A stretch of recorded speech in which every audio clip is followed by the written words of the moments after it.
Hey guys, welcome to the Josh Liddick Show. This is Josh Liddick. Yeah, welcome back. It's been weird not being here to talk to you all in the past couple weeks.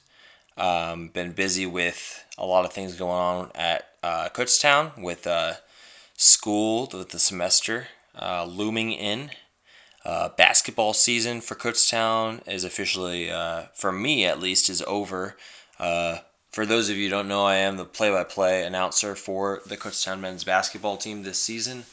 It's been an incredible run this year for the Kutztown men's, winning the PSAC East Division Championship, defeating Westchester, which I had the call for that one. It was a lot of fun. And unfortunately, we lost to Shippensburg in the quarterfinal, so that has been taking up a lot of my time. I've also been doing a lot with Under the Lights with Paul Petrucci on Kutztown University Radio, which is very similar to this, where we just talk about sports and all that stuff. I've been really busy with that stuff and just like classes in general. And then this past week, I was on a spring break trip with Kutztown Christian Fellowship, serving the Lord by doing a lot with renovating and maintaining a Young Life camp up in New York. So that's been a lot of fun. So I really haven't been able to work on this podcast that much. So I'm really looking forward to doing so today. We're going to take a quick break, and we'll be right back, and we're going to get this party started. Stay tuned. You're listening to The Josh Liddick Show, a sports talk podcast.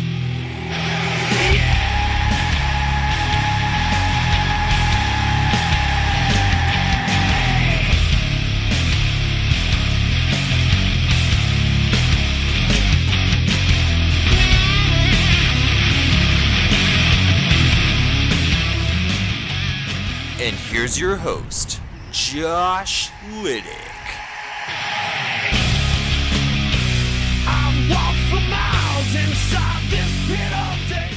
All right, welcome back to the Josh Liddick Show.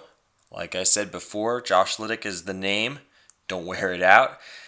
Yeah, so today we have a lot to talk about. I am absolutely... It's been a crazy week in the NFL. I've been in New York without any cell service in the mountains, so I've been unable to utilize that. But I've had Wi-Fi, so I've been keeping up with all the stuff, all the signings going on, trades going on, and there's a lot I want to focus on. There's so much to talk about. I don't know if I can cover it all in one little podcast tonight, but there are a few things that I really just want to get off my chest. I want to talk about the Eagles first and foremost, my team. I was really nervous. When Chip Kelly got fired from the Philadelphia Eagles by Jeff Lurie and his team there in the front office. I was happy that Kelly left because of the state he left this Eagles team in. From the get-go, just not playing really great. The just offensive and defensively. His offensive scheme, teams were able to figure him out pretty easily. Game after game after game, a lot of that stuff going on there. So when Chip Kelly, was out of town, pretty much, completely out of town, I was pretty happy. I was hoping that Jeff Lurie and Howie Roseman would have done something to get, maybe a little bit better of a quality coach than Doug Peterson. Tom Coughlin was available. I heard he bombed his interview pretty badly. There wasn't a whole lot of coaching candidates out there. So Doug Peterson, I didn't really know a whole lot about, but as I've gotten to really follow this season pretty closely, I'm kind of content with the whole, Doug Peterson thing, and I'm pretty happy with what has gone here. But you know what? It's not about Doug Peterson, because Doug Peterson's just the coach, and because Jeff Lurie put Chip Kelly in that general manager position, to make player personnel decisions. I don't think he was going to make the same mistake with Doug Peterson, especially Peterson doesn't have the head coaching experience. Even though I really don't think that Chip Kelly should have been in that role. But anyway, Howie Roseman now taking over that player personnel decision there for the Philadelphia Eagles, and he really needed to be able to we have to trust Howie. We have to trust the process.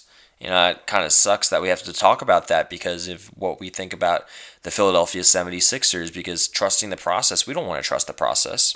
I'm not a Sixers fan, but you don't want to trust the process.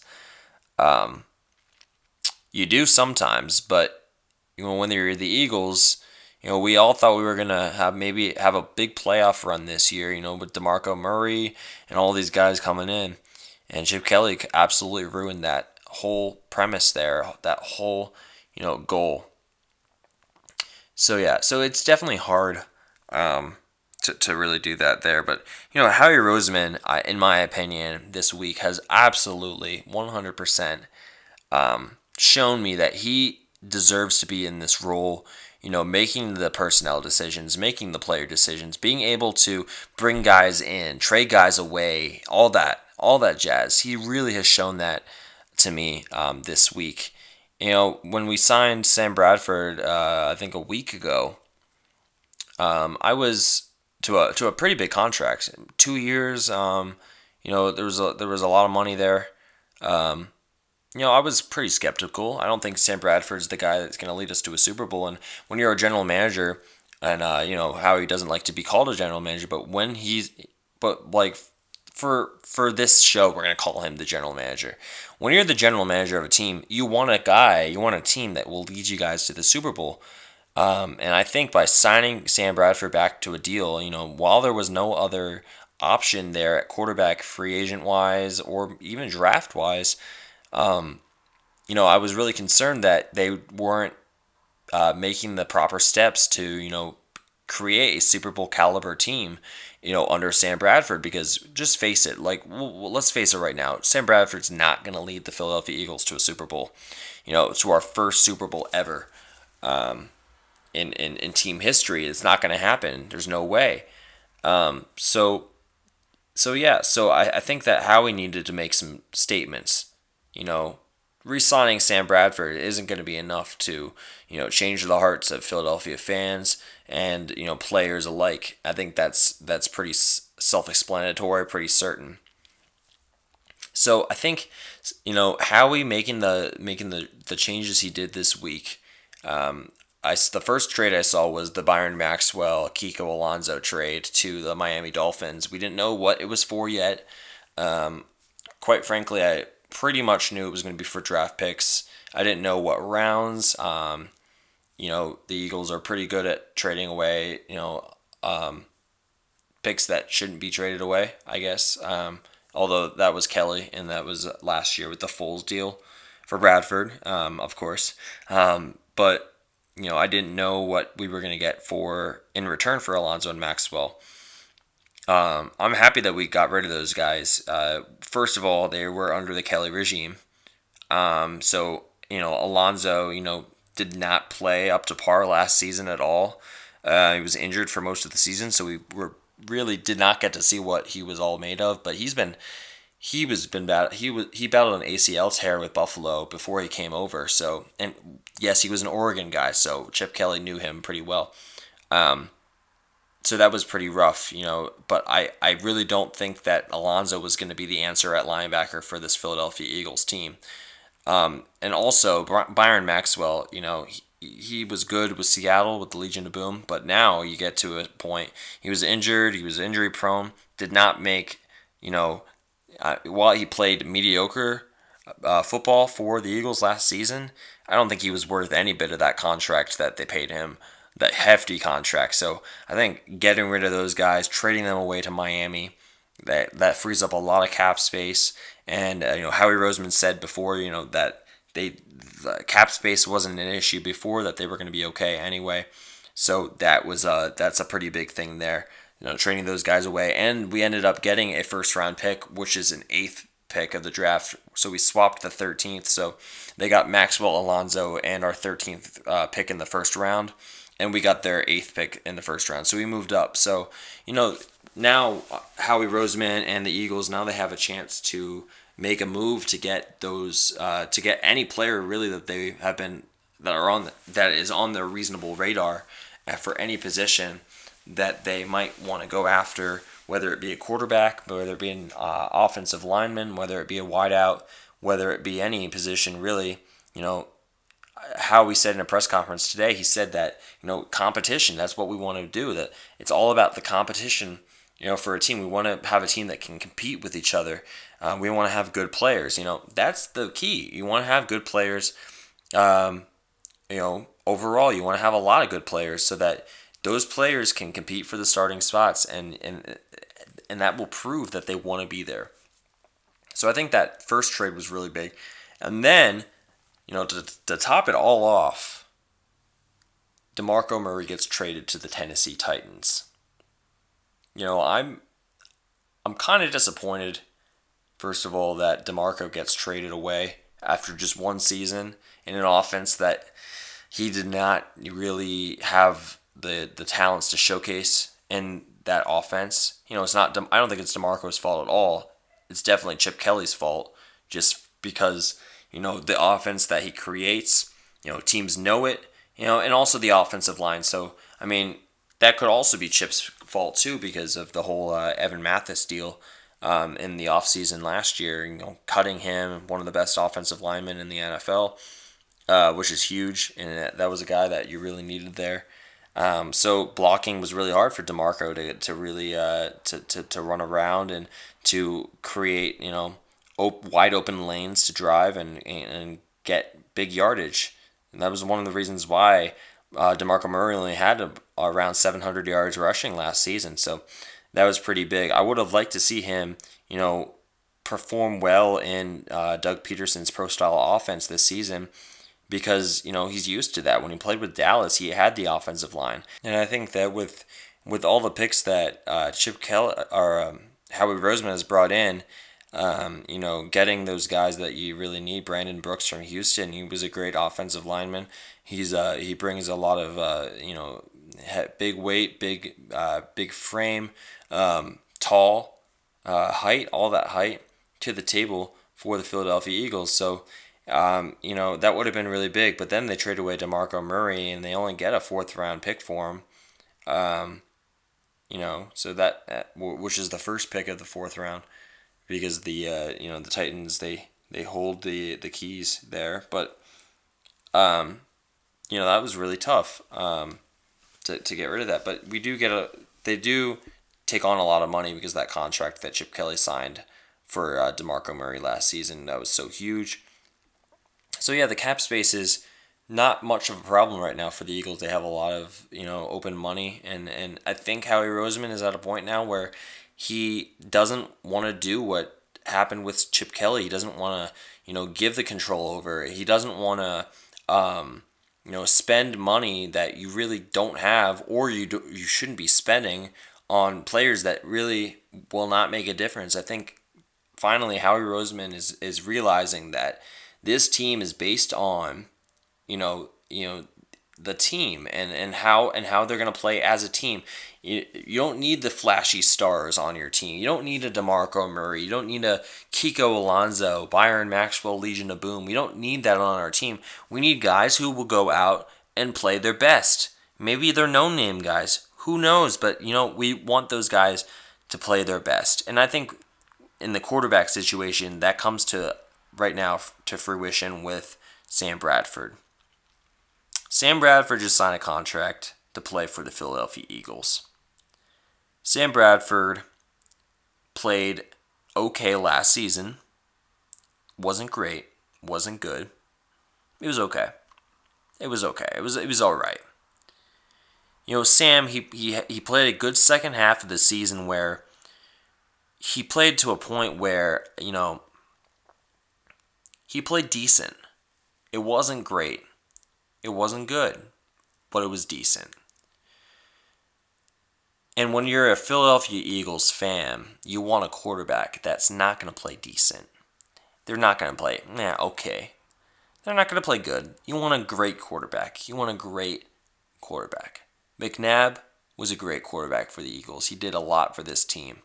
He led them out of a place, they were at a losing, had a losing season, and then he got drafted by them, and then he played, and he led them to, 5 straight NFC title games.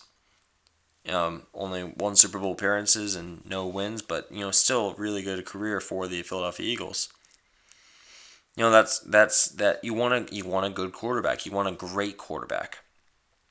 Sam Bradford's not the guy. So we come to a point now. Doug Peterson, you get a Doug Peterson guy in. Chase Daniel.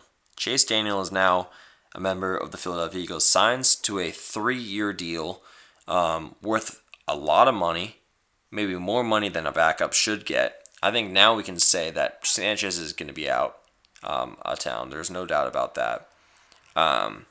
Maybe I don't think he's going to settle for a 3rd string. I could see him playing backup for another team. I don't think that they're gonna.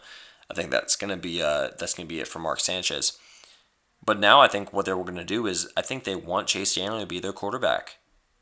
They want him to start. And how he's not saying it in his press conferences, they're definitely looking for teams that will take advantage of Sam Bradford as their quarterback. There's 2 teams that really cross my mind that everyone's talking about that I really do believe that, are going to be one of those 2 teams to take a look at Sam Bradford going forward in their quarterback situation. One is the Denver Broncos. Denver just lost Brock Osweiler, and Brock was the one hope for the Denver Broncos to really make a difference for that team, because Peyton Manning retires, and Brock Osweiler, the guy who was the backup for Manning for the past couple of years, was going to be the guy. But now Denver has no chance. They have no guy. They have no guy right now. They got some 3rd string that no one even knows about playing at that 3rd string position for the Broncos. So Osweiler's now a Texan, which means Denver needs a quarterback, right? San Francisco is that team there. Chip Kelly. We know what Chip Kelly can do when he wants to get the guy that he wants. And I don't know if he wants Sam Bradford again. But, it's a pretty big possibility just because, if Chip saw something in Sam, then there must be something there because we sure don't see it. So I think what's going to happen is I think Sam Bradford is either going to be a Denver Bronco or he's going to be a San Francisco 49er. Now, the interesting thing is that I think that Colin Kaepernick is a pretty big solution to go over to Denver. John Elway, he was a running quarterback for a little bit of his career, towards the end. And I think John Elway knows a quarterback. I mean, he definitely knows a good quarterback when he sees one. And I think that Colin Kaepernick is going to be that guy for the Denver Broncos. But they're going to need to trade. So it's going to be weird. I think something's going to happen, but I could see Sam Bradford heading away to another team to either San Francisco or Denver, because I think Chase Daniel is going to get his opportunity to be the quarterback of the Philadelphia Eagles. Now, I don't think that's a good idea, because Chase Daniel, he's only played 2 or 3 games in a backup situation for both Kansas City and New Orleans. So, I mean, he doesn't have he doesn't have that experience. Now, the thing about Chase Daniel is he played for Missouri, where he was a Heisman candidate, but that was about 7 or 8 seasons ago. He's pretty rusty when it comes to playing a starting quarterback. I think that, Doug Peterson has said that Chase Daniel reminds him a lot of himself, and I think that's kind of scary just because Doug Peterson was the backup for Brett Favre and, backed up McNabb in Philadelphia briefly. I think that's kind of a scary situation because, I don't know if I want Doug Peterson to be the guy, to say, Chase Daniel is going to be our franchise quarterback, because do we really think that Chase Daniel is going to be our franchise quarterback? I don't know. It's a long shot possibility, but I mean, why don't we see what the guy has? And there are some quarterback options coming into the to play for the NFL draft, and I didn't mention this, but with the 8th pick, they are seriously considering getting Ezekiel Elliott from Ohio State, who's a great running back option for the Eagles. From the Buckeyes, who he's just really talented. And the Eagles right now, they're struggling with they do have a little bit of depth in the running back position, Sproles and Matthews there, but they're talking about shopping Matthews after trading away Murray, so they need that number one guy, and I think Ezekiel Elliott is going to be that great running back for generations to come. So I think that the Eagles are going to make a play at him. So there's a lot of options. Going to need a quarterback. I think the Eagles are going to draft a quarterback, but it's not going to be until later. So that's all there as well. So yeah. So overall, so far we're really early. I think we're only on like day 2 or 3 now. Free agency. There's a lot of that where it came from. There's a lot of guys still out there. The Eagles can still make moves, but I think what they want to do is they want to try to get that second round pick because they lost that in the Foles Bradford deal last year, so they don't have a second round pick. They do have that 8th pick in the first round, which is huge, but they need that second round pick to really because that a lot of those big players come in the second round, and I think they want to stay up to date with that. So yeah, this week's been pretty crazy. It's been really, really insane. I'm glad I was able to talk out loud about it because I haven't really been able to voice my concerns and my exclamatories and all that stuff. I haven't really been able to talk about it. So I'm glad I was able to do that. So this is about a 20-minute episode. I'm not going to go into anything else tonight. I think that I'll talk to you guys pretty soon in the coming weeks. But yeah, so free agency is happening right now, and that's really awesome. And I'm having a lot of fun talking about that. Definitely follow Josh Liddick Show on Twitter and Facebook. I'm going to post some updates coming up soon. And also, like the Under the Lights. And follow us and listen to us on www.kutztown.edu/KUR on a live stream. And we're on live from 8 to 10 p.m. on Monday nights.